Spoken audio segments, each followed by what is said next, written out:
name is Bill, and I am an alcoholic. Hi, everybody.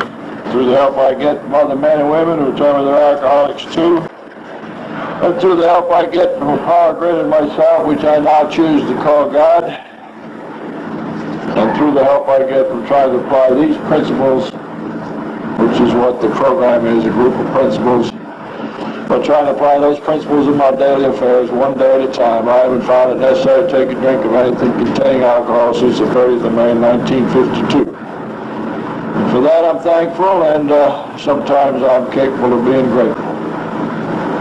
I used to always say that I'm very grateful, but I wonder if I really am as grateful as I ought to be. I was kind of saying that without giving it a hell of a lot of thought. A great deal of the time I'm just not near grateful enough. We got about 5 grapevines left yet. If you didn't get yours this month, they're right here. And that's a meeting in print for those of you who might not be familiar with the grapevine. Is there any other announcements? Is there anybody here at their first AA meeting with a drinking problem that would like to get a desire chip?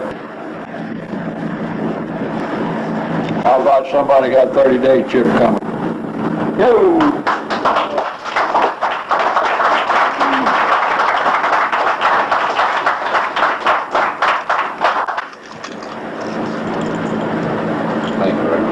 What's your name? Mike.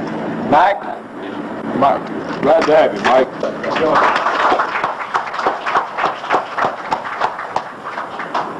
Didn't I see another hand back there, or was that, did he put up both hands? He was really excited. I saw 2 hands, I know it. How about 3 months? I don't know if it's count, but I call it 90 days tomorrow. That's close enough. That's close enough. Bobby? Glad to have you, Bobby. Any more than 3 months? How about 6 months? Well, these are pretty ones here. 9 months? We just got old cheap-looking ones.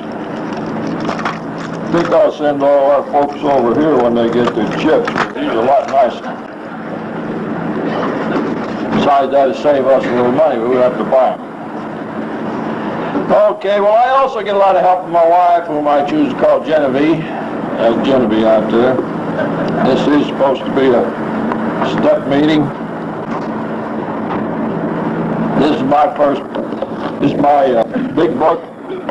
It's the first edition, 13th printing.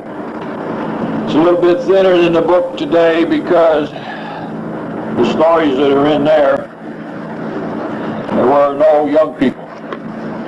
So there's more personal stories in the newer editions, but the text is the same. I also have inside of here some obituaries. These are people, some of them who came, they were actually there when I got there. And some of them were. And they're not drinking anymore, they're cured. There is a cure for alcoholism. What you do is you die. And then that guarantees you never drink again. So those are all cured in there. Anyway, last week, Eddie graciously took my place. I didn't really have a real good excuse, just had a car kind of tore apart, and being a regular alcoholic, I just couldn't stand to leave it that way.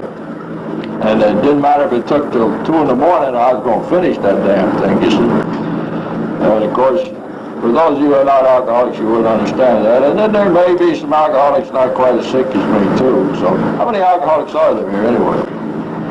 Well, that's pretty good showing.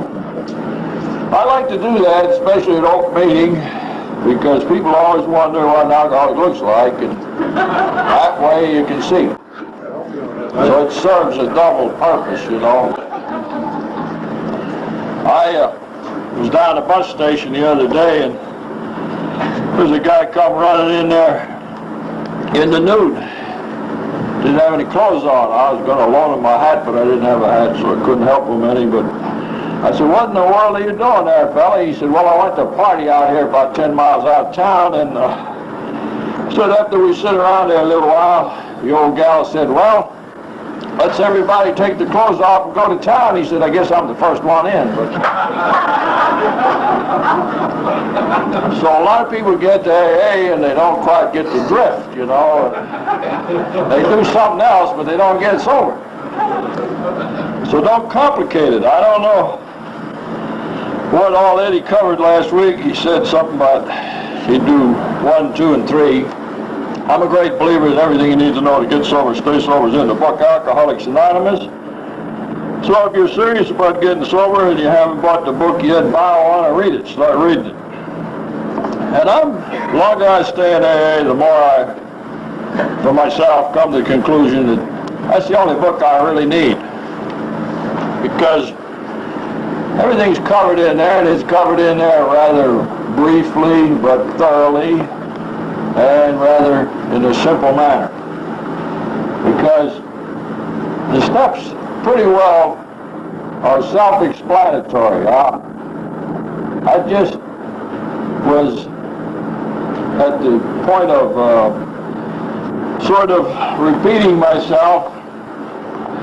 About a year or more ago, not too long ago though, we were having a discussion meeting, and the entire hour devoted to the first step, and we were going into you got to not only admit it, but you got to accept it, and on and on and on. And old Calvin all of a sudden said, well, he said, I think it means just what it says. Come in and admit you got a problem and sit the hell down. But really, this is a very simple program, and that's damn simple to scare you. Because to a great extent, that's all I did when I got here, was come in, and I knew I had a problem. I didn't want to be here. I was forced to the meeting, didn't want to stay, didn't want to quit, never did want to do anything I didn't want to do.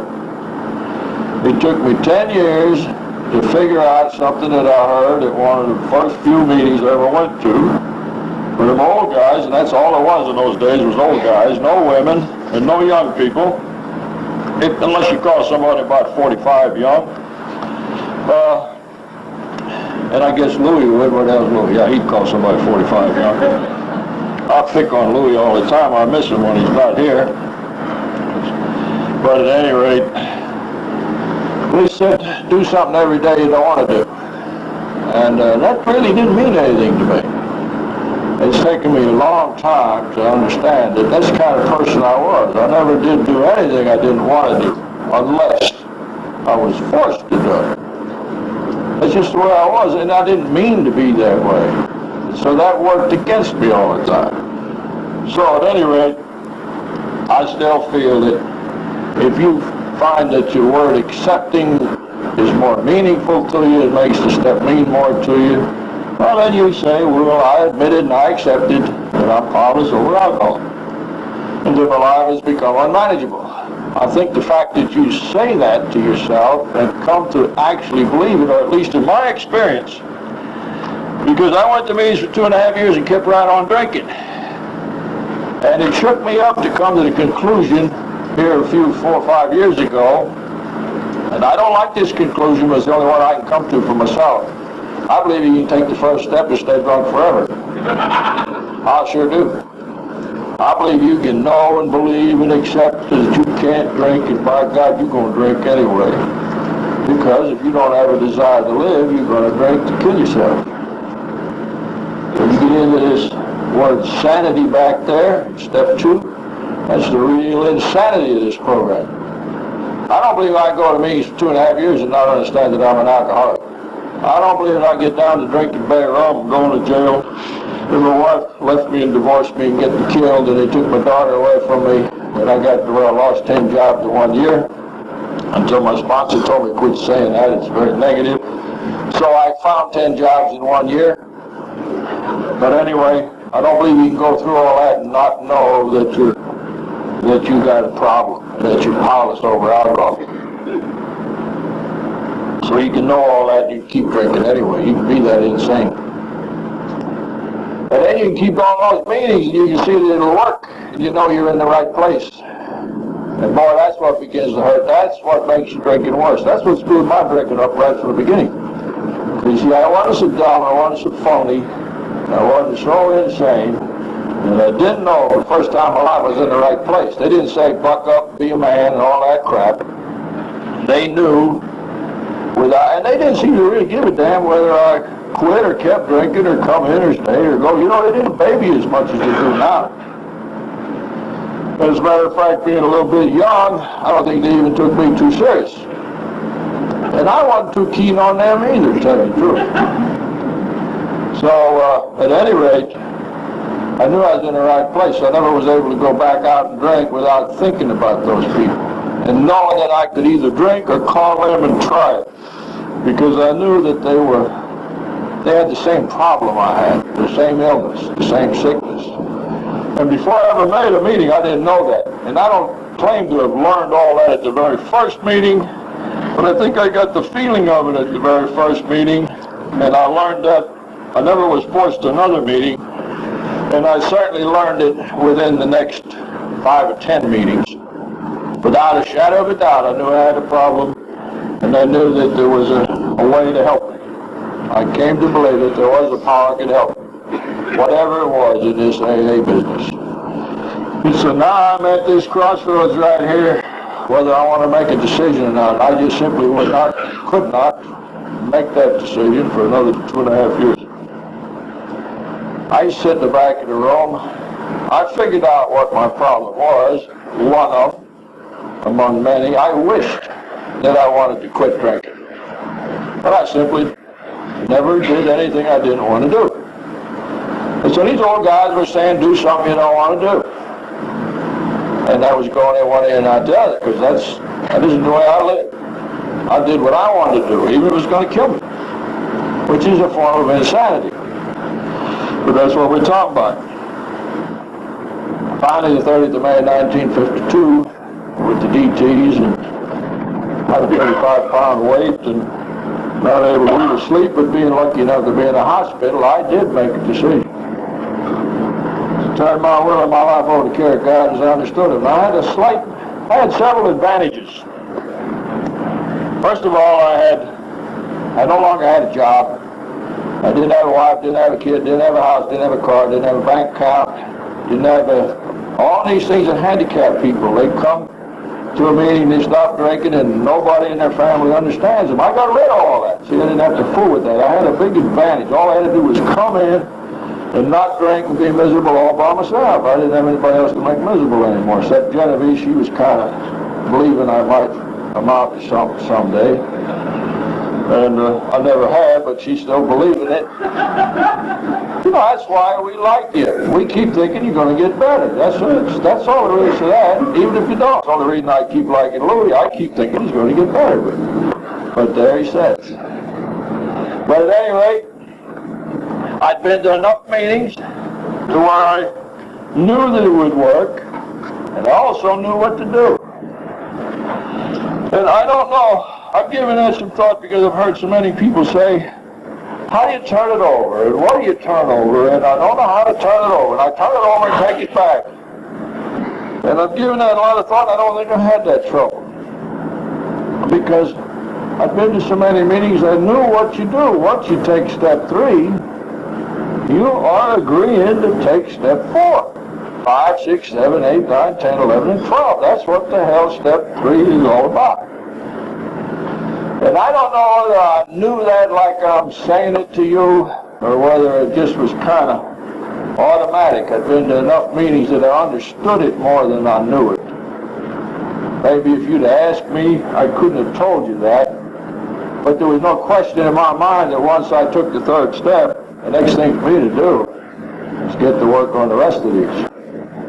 It just was automatic. And I had a good sponsor, of course, who never said a hell of a lot, but whatever he said, I never did forget. In fact, most of the old guys didn't say a hell of a lot. That's what I think we're doing now. We're talking too much about them. We get so confused and don't know where the hell we at. That's all that I think step 3, the essence of step 3 is. you make a decision to try to live by the rest of the steps and to employ them into your life and to develop a philosophy of life from them. And so in step 4, we make a searching and fearless moral inventory of ourselves. Now, there was a couple of things that messed me up in that first step after I got sober, is when I begin to hear this, you not only have to admit it, but you got to accept it, and I went and looked at the dictionary. My dictionary says to admit is to accept, and to accept is to admit.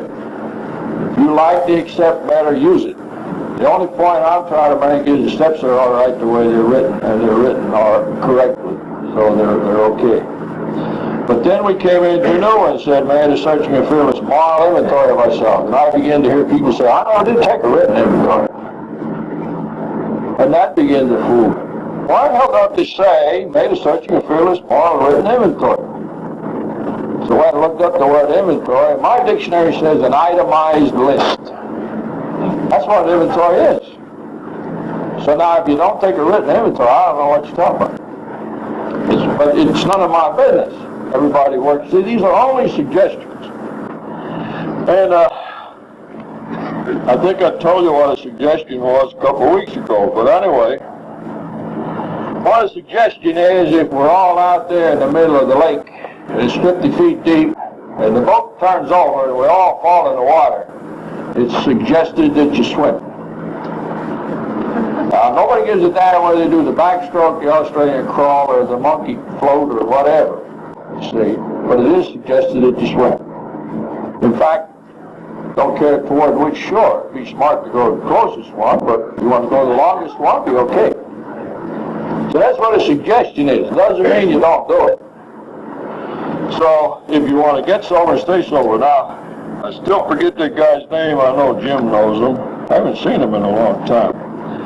He said that a lot of people come to AA and they do stop drinking, but they don't get sober, and I like that.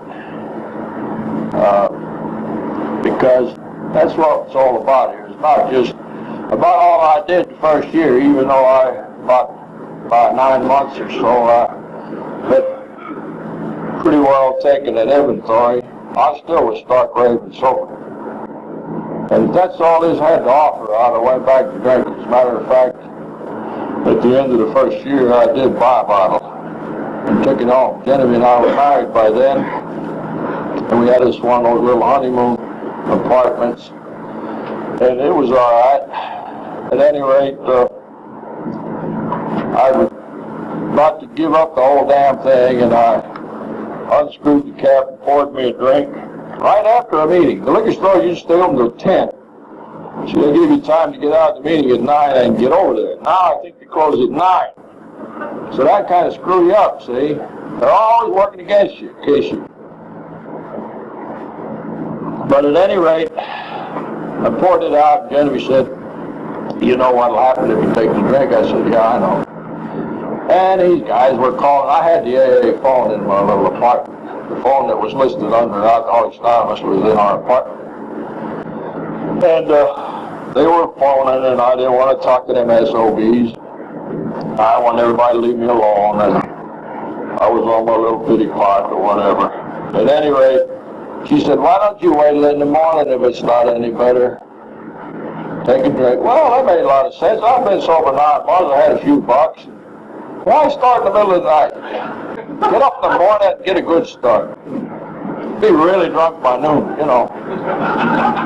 Like the guy said, I got a right to be drunk.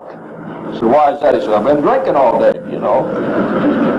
So, anyhow, I remember one time a guy called, I answered that phone, I said, where are you? He said, I ain't nowhere. And that's right, that's about where we are.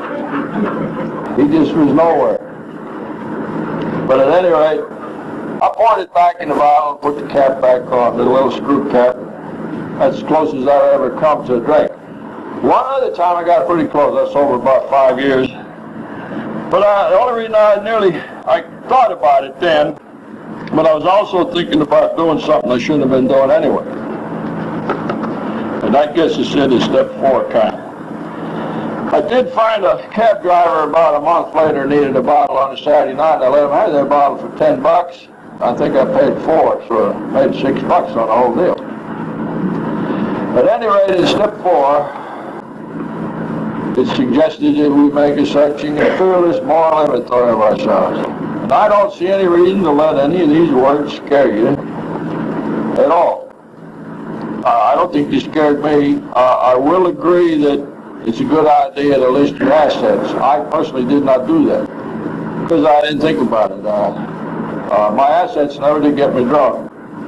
Heard a guy say what an asset was the other day. There was a small donkey or something, kind of like an ulcerette. That's something kids get, but anyway. Searching and fearless moral inventory. We all have good points and bad points.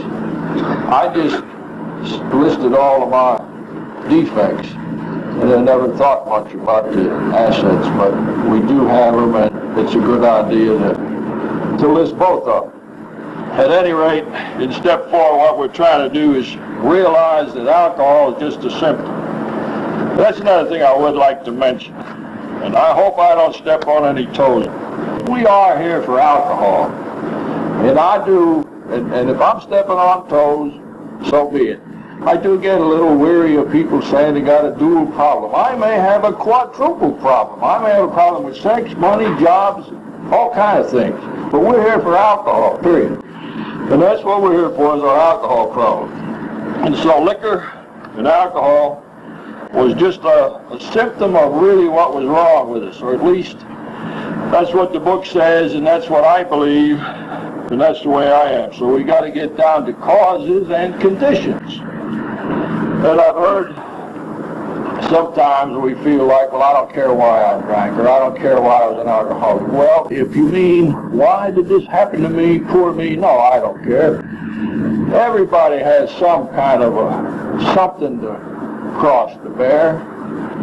Any child, he's mad all the time. I run into his kid, his youngest kid the other day. He said, I'm Eddie's child and I'm mad too. Okay, well, I didn't think much of that either. But at any rate, we search out the flaws in our makeup. And that's what we're trying to do. Resentments is usually our number one, so we put them down on paper. We list people and institutions and principles with whom we're angry. And in most cases, we will find that our self-esteem or our ambition or our sex relations or our pocketbook got hurt. And so we got a grudge, and we hung on to it. And it's not easy to let go of resentment. So resentment comes from a word that originally meant to re-feel. And when I just say the word resentment, I clench my fist, because a resentment to me puts a knot in my stomach. It tightens me up. It makes me feel bad. And when I think of something that happened, that I should have said this, or I should have said that, he shouldn't have said this, or they shouldn't have done that, if I dwell on that, I start re-feeling the whole thing over again. And when I was back drinking, I must have had 482 of those, so there was no way I could ever get comfortable.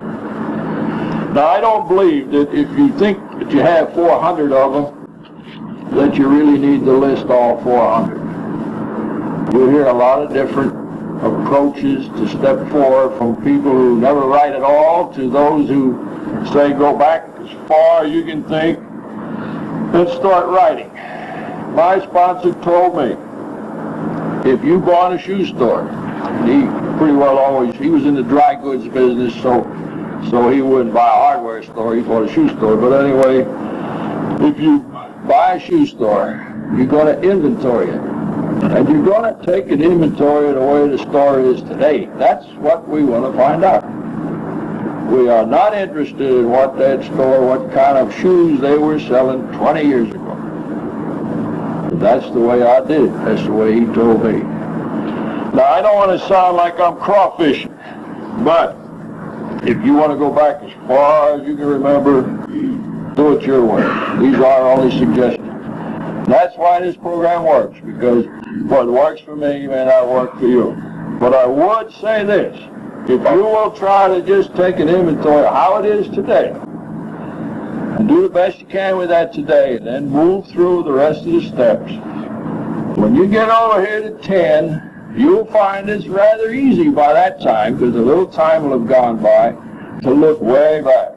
I can see things now, they don't bother me, childhood and mother and father separated and things that happened that were really not that important, at least in my case, back in 1953 when I was trying to do this stuff. But I see them now. The longer you stay sober, that's what 10 is for.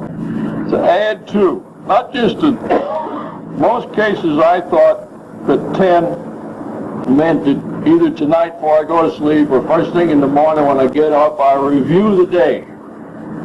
It took me a long time to realize that it says continue to take personal inventory. And so, as far as I'm concerned, it means continue step 4, keep writing, which is what I've done. Now, another suggestion that I have is, let's say that you had 400 resentments.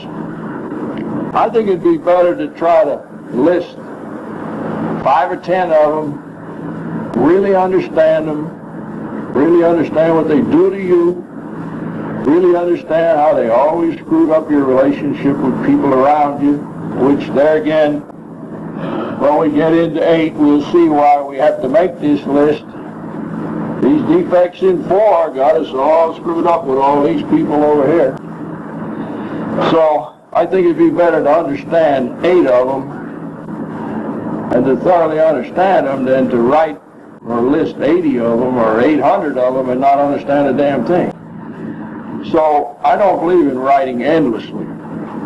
But this is the way my sponsor got me going. And that's what worked for me. So what we're trying to see is where we've been selfish or dishonest or self-seeking or frightened. What are you scared of?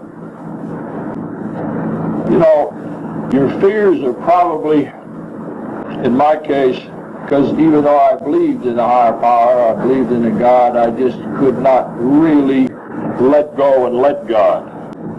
And you might say, what does that mean? Well, to me that means something. But it may not, for you it's going to have to be maybe a little different. But I could see that I didn't have a chance to not be afraid. Always a nagging fear. I didn't have the program of AA, I didn't have the friends in AA, I didn't have a higher power that, well, I thought that I got to the point where there was a God, all right, I believed in that, but I didn't think God could possibly believe in me. And so I had no spirit. I had no will to live, really. I got to where I had no desire to live. I really wanted to die. But I was scared to shoot myself. I wasn't that serious about it, I guess. But I would oftentimes pass out and sincerely hope that I didn't wake up. That's the way I wanted to go. And I could visualize all the people feeling sorry for poor old Bill. I was overwhelmed with self-pity, which belongs in my inventory. But I never could understand the difference between self-pity and true sorrow. True sorrow would be sorry for the people that I'd harmed, that I'd really hurt. I was always sorry for me, inward, never outward. And so I was selfish and dishonest. I was not able to be honest. And dishonesty here, even though I used to steal to keep up my habit of had to have the alcohol, I actually, just to clear the air, I worked at a drugstore for quite a while and had a pharmacy, and for a long time when they talk about speed, I didn't know they were talking about bennies. So I'm a little familiar with that stuff, but again, we're not here for that. We're here for the alcohol. I did a lot of things, but alcohol is my primary problem. I am an alcoholic.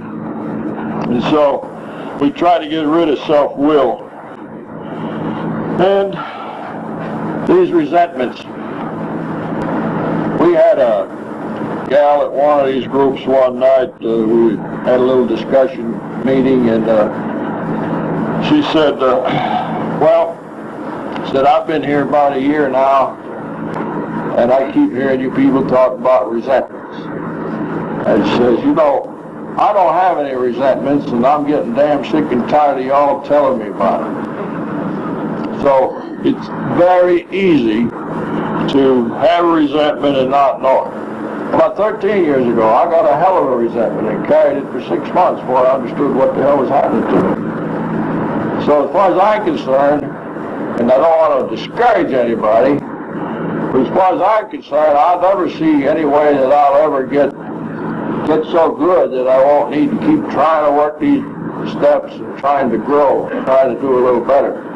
Maybe, I don't think I'm a slow learner. People say that and they a great deal. Say, I must be a slow learner. No, we're not slow learners.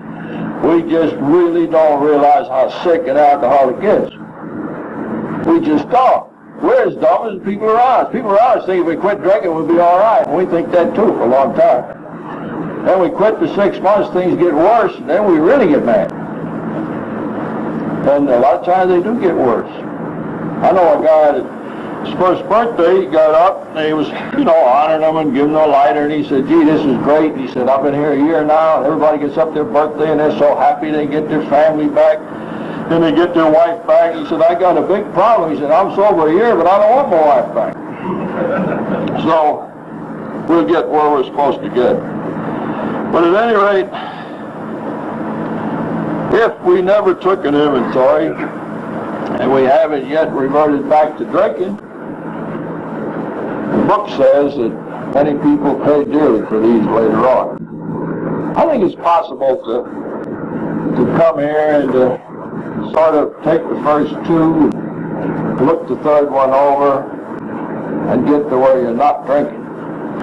But if you want to get sober, then what the program does is develop a philosophy of life. I had a bartender tell me that once. Well, the bartender's pretty smart.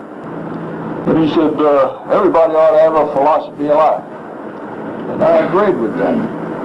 Then he said something else very interesting. And I think it's flattering if you remember something somebody said for years and years and years. Don't remember who he was. And you may not like this, but he says, a wife is a second mother. And alcoholics do seem to get wives that really take care of them. Think about that a little bit. Of course, that was a bartender who said that. The four things that we'll get involved with probably will be a resentment, or a fault, or a fear, or involve people we hurt. And those are the kind of things that will be in step 4. I started out trying to write by using a piece of paper, and I found that when I got down in the middle, something down in there didn't suit me, and then I had to either do the whole page over again or be erasing or fooling around with it. Then one day it occurred to me to do them on 3x5 file cards. It's just a suggestion. Worked very well for me for a lot of different reasons. This is part of my original inventory. It's getting a little old and kind of yellow looking now. Anyway, another thing, don't throw it away.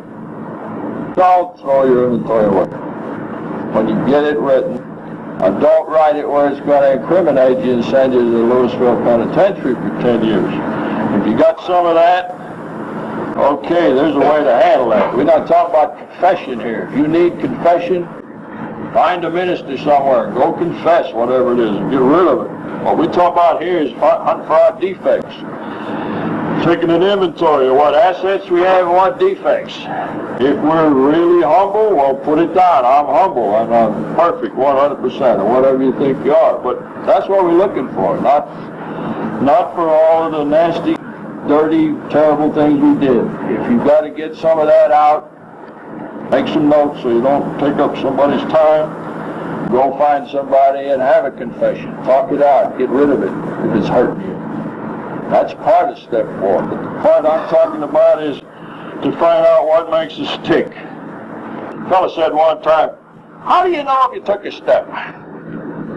And some wise old guy said, well, you know if you took it if you're using it.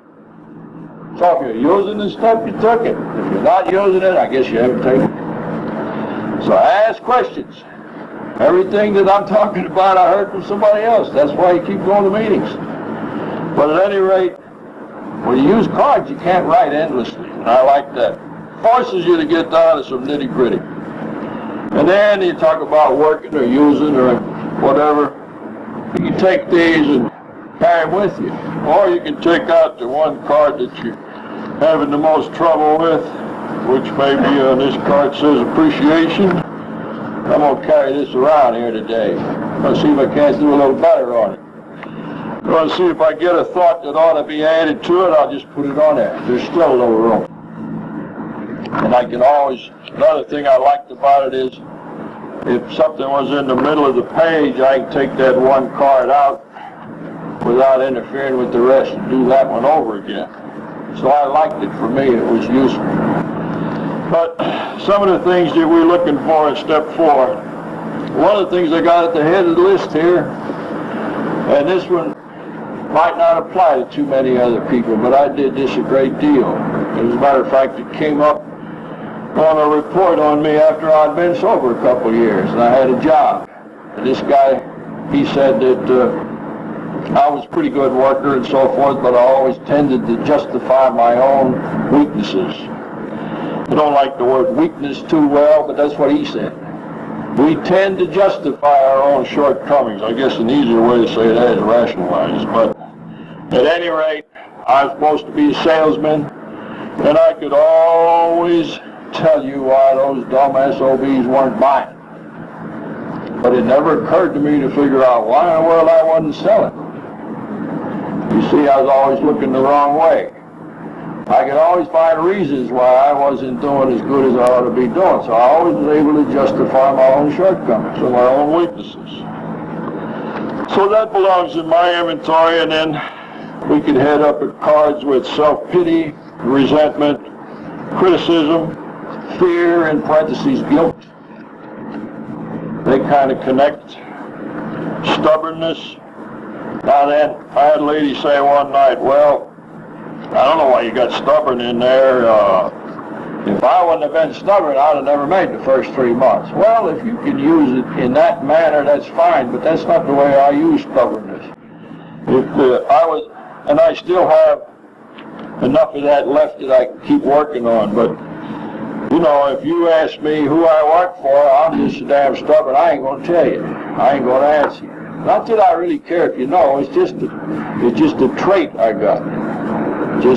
In fact, one of the reasons we're doing so well over the east side is so hard to find that all them stubborn alcoholics is determined to find the place. Yeah, we're doing better all the time. We're thinking about putting up a sign, please don't come back. We figure that'll double it, you know. Because, you know, you got to work with what you got to work with. But anyway, that's kind of hairpin that I am stubborn. To me, it's a defect. It always was. Feeling superior, feeling faultless, despondent. Why are we down in the dumps? That's a defect, one of the worst kind. There's reasons for these. Negative emotions is what puts us down. And when we drink, we get a physical hangover. When we stop drinking, and we get into negative emotions, fear, anger, worry, jealousy, envy, resentment, we get emotional hangovers. We get just as sick. That's where the dry drunks come from that we talk about. We're not drinking, but we're miserable. Because we can't get rid of this stuff. We can't get sober spiritually and mentally and emotionally. So, being the type of person who expects too much too soon. It took me 8 years to get out of bed and take Genevieve to church on Sunday morning. And the only reason I did it then is because I got my daughter back, got our daughter back. So don't expect too much out of these alcoholics. They're a lot sicker than you think they are. I don't understand why it took a fella 8 years. Now, she didn't drive at that time. Now she could drive by herself. And I may revert to that one of these days, but since I started, I keep going. I'm not too crazy about church, but I keep going. You know, I took the kid, so I thought it was good for her, and I'm still going. I don't believe the kid goes anymore. Not too sure. But anyway, I don't live anybody else's life. I've learned how to handle that too. They got to do their own mistakes, if there are mistakes. Don't expect too much too soon, and don't expect too much out of others. That's what makes alcoholics sensitive. High-strung, sensitive people. They expect a great deal out of people around. You got to say hello to them. You got to be nice to them. If they don't, they get mad. And, you know, or else they say hello in the wrong way, or whatever it is. Expecting too much out of others all the time. Worry. worry is a defect. And I told you the first time I was down here about the guy that they asked him why he drank. He said, because I worry. I said, what do you worry about? He said, I worry about my drinking, you know. And that's foolproof. That's the alcoholic mind at its finest workings. That goes right around in a circle and absolutely guarantees you can stay drunk forever until you die. So you got to break that cycle and get some little degree of sanity. You got to get it on paper and see it for what it's worth. As long as it's whizzing around in here, it don't do any good. It's like sitting on a bar stool buying and selling those railroads. If you ever wrote down, I'm going to buy whatever the hell it was you said on the bar stool, you begin to see what a damn fool deal that is. So you don't want to write it down. Ungrateful, prone to gossip, self-centered, suspicious. Now these are my defects, a few of them.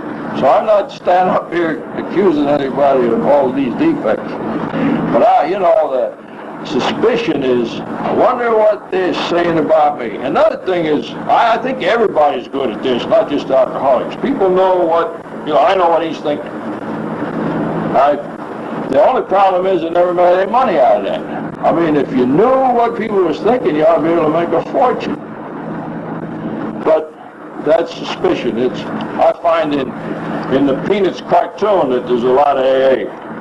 There's Charlie Brown one time there was two little girls about a block away. And Charlie's behind a little tree about the size of this thing here. And he's looking down there and those two little girls are talking. And he said, wonder what they're talking about. And then the next thing he said to himself, I'll bet they're talking about me. And then the next thing he said to himself was, I wonder what they're saying about me. And then it shows him walking off with his hands up in the air. He said, why is it somebody's always got to ruin your day? That's alcoholics. That's suspicious. We are so self-conscious, we know we're wrong, so we expect people to be talking about us. We get told, now that's the thing that if the Al-Anons are here, you got to quit doing. Don't tell him all his faults. He already knows them. Or, in the other case, don't tell her all her faults. This is the mistake that the Al-Anon side of the family makes. And it doesn't help a damn thing. You see, I knew that I had all these, and I didn't want anybody telling me. I already knew it. I didn't need anybody telling me.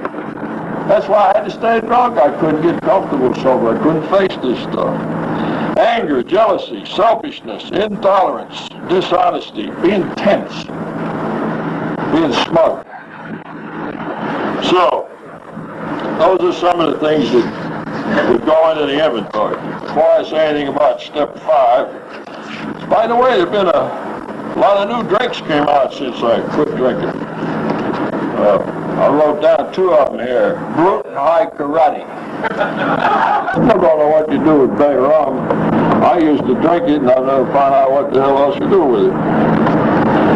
Now, one thing that I do, it's kind of silly, but I do it anyway because I don't want anybody to leave here tonight and say, now that guy talked 45 minutes about writing an inventory and I still don't know how the hell to get started. So I've got a little deal here that we'll pretend these are 3x5 file cards. Made them a little bigger so you might be able to see them back there. And so, the way to get started. And if you ever get started, then you're all right. You're on your way. You take your little card, or you take a piece of paper, but I'll use the card, so I'll use that. You take a card, 3x5 file card, and you write down the word inventory at the top. And then you've started. Just that simple. Now, your problem, you told me, was that you can't get started. Isn't that what it says? I can't get started on that damn thing. That's what I said anyway. Well, if that's my problem, hell, I write that down. I can't get started. Now I'm really rolling, see? Why the hell can't I get started? Why? Well, they tell you about procrastination. Now, I never heard of that big word like that in AA, but AA don't talk down to you, man. They talk up. You have to look up words. That means to delay needlessly. It's a 4-bit word for sloth. But I never heard of it before. Then it said to me, are you procrastinating? I might have said, no, I'm a Catholic, but anyway. It's like the guy says, did you buy your son an encyclopedia? He said, no, let him walk to school like I did, but anyway. So, my problem probably is procrastination. Maybe it's because I'm afraid, or I really don't want to be honest. Remember what the old guy said, do something you don't want to do. I don't want to do it. So, I put that down, don't want to. I'm not doing that step because I don't want to. I never did anything else I didn't want to, and I've made it here now. I'm sober about 9 months, at least I haven't had a drink in 9 months. And so I'll tell you what, that might get me drunk if I took that step. I'm not going to do it. Now, think about that. I've heard people say this, that if I took that step, it gets me drunk. Now, what that means is they wrote 3 steps to get everybody sober. Then they looked it over and said, how are we doing so far? Fine, we got them sober. Okay, let's write number 4 here and get them all drunk again. I mean, how much sense does that make? So if you don't want to do it, that's a little defect. We just simply don't have the willingness. Now, the reason I put step 5 behind there is because I had a person tell me one time they didn't mind taking step 4. The reason they delayed and delayed and delayed on step 4, they finally got honest enough to understand it, they simply didn't want to take step 5. They didn't mind 4. They just didn't want to go to somebody and talk about it. So as long as they put this one off, they didn't have to go to the next one. So, finally, the one I already mentioned goes on the bottom. Rationalization. And so it's taking an inventory is not that difficult. Now you do it any damn way you want it, but don't make it hard. Begin to see that where I've got some problems, I just can't get started because I'm afraid of it, because I don't want to do it, because I'm really getting off of the simple purpose or the simple idea of living the day. So I'm not going to take step 4 because sometime in the future 5 will come up. See, that's getting right off the 24-hour plan. So you can begin to see a heck of a lot with just a little bit, and begin to see why we just seem to have so much problems with our lives. And some of the things, I dug this one out a long time ago, well, not so long ago, but anyway, a few years ago, and I got to looking at it, and just as an example of saying why I would suggest you don't throw it away. It says resentments over there, and underneath it says in parentheses jealousy. If I were doing that today, I would have made that envy, because that's really what it was envy. But that's good enough. I did it best I could at that time. That's why we got 10. And at the top of that list is 2 words, roadmen. And I got this out a few years ago, and I got to looking at that. See, they're listed there first. Kind of a funny thing to list first, I guess. But at any rate, I got to thinking about that. Now, roadman, that's like a factory rep. In the industry I'm in, we call them roadmen. Probably some other industry they would call factory reps. But at any rate, I begin to think about that, and then I begin to realize that that's what I am today, a roadman. And at the time that I put this down, I was working for the local distributor, and these roadmen had come in dressed up in suit. They all seemed to have leather heels. I called them the clickety shoes group because I didn't like them. I was envious of them, and I resented them. And I could see that they had a better job than I did. They made more money and did less work. And I could see in them they were succeeding and I was failing.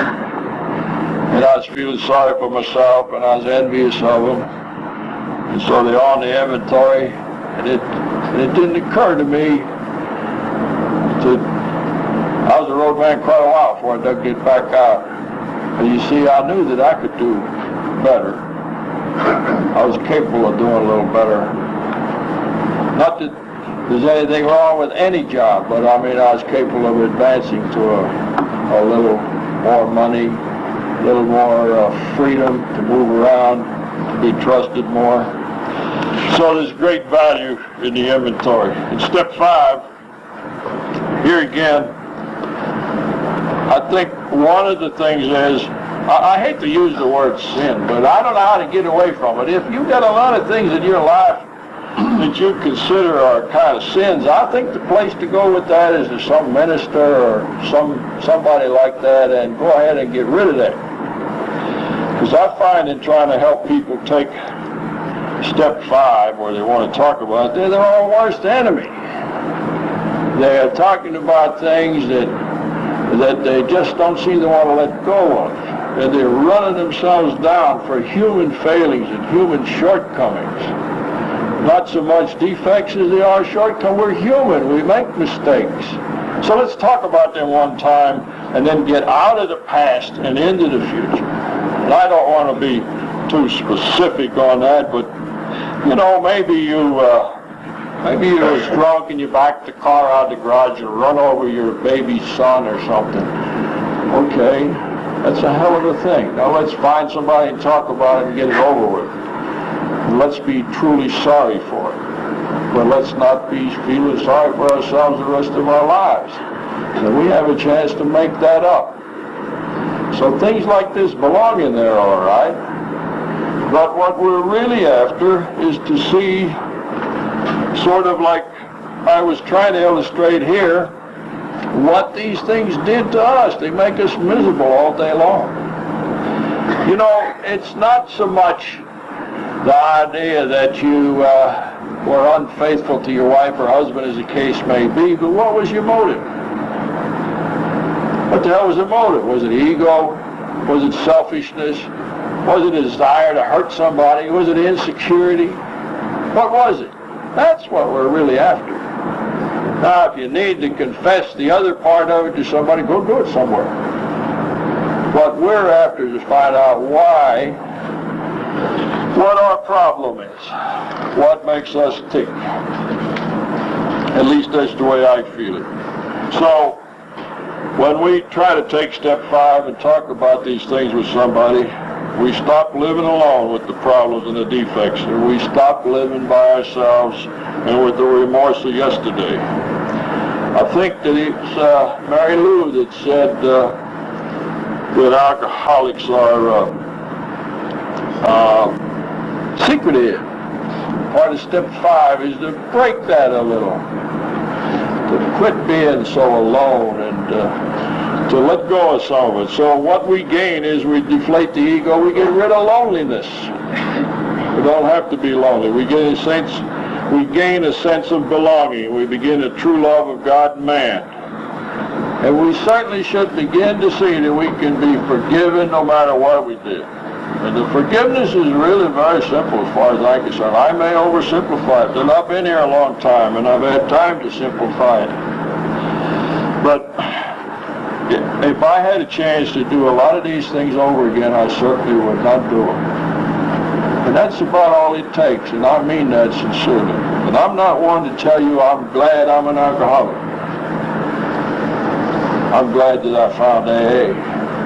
But I don't want to embarrass Genevieve, but my first wife, she didn't deserve the kind of life that I gave her. She didn't do anything to deserve that. She died at about 23 years of age and had nothing much out of it. And I can't be glad about that.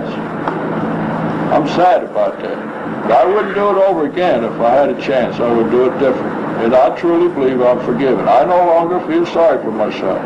And I can talk to you about it. I don't have to go into detail about, well, I hit her, or I did this, or I run off to Mexico with a fat blonde, or whatever, or stole a convertible. I don't have to get into all those details. If I want to, I will. I mean, whatever it takes for me. So let's clean it up. What it takes for me is, as I already tried to point out, we all do it a little differently. It's different strokes for different folks, but we're still swimming to shore. We can either swim or we can stay out there and drown. And so we get there. The reason we need to face another person is it's easy to get used to the idea that God knows and you know. And so that is really not embarrassing. And you say, well, I don't want to be embarrassed. Great. It always goes back to what the old guy said. They kind of put it in a nutshell. Do something you don't want to do. You don't want to do it, do it. So it's the real beginning of serenity. Because I had a guy say to me, and I can understand this is just how neurotic we are and how fearful we are and paranoid. I was going to join Paranoids Anonymous one time, but they wouldn't tell me where the hell they were meeting. But anyway, this guy said, I'm afraid to take the fifth step. So what if I took the fifth step and then I got drunk? Well, I can understand what he means, because see, we kind of sort of tell everybody that if you take the fifth step, you'll get a great boost and a great relief. I honestly don't think that I felt that much different. It was just something I had to do in order to get sober. It's a milestone on the path to sobriety. And so there again, remember that defect of expecting too much. Wherever it was, they're expecting too much too soon. So if you take the step demanding certain results, then you're getting off the program, and that's a defect. So you see, it's really very simple to start taking an inventory. Any of these things that I'm talking about that apply to me, all I got to do is make a few notes, and I've got a hell of an inventory started. It's just not that difficult to do. But I don't think that I can't remember where I expected anything. It was just something I needed to do. As a matter of fact, I took my fifth step with more than one person, which I think's all right too. Because there may be some things I want to talk to Jim about that I would not want to talk to Genevieve about, and vice versa. I don't think there's anything wrong with taking a little bit of my fifth step with Genevieve, because that's hard for me to do.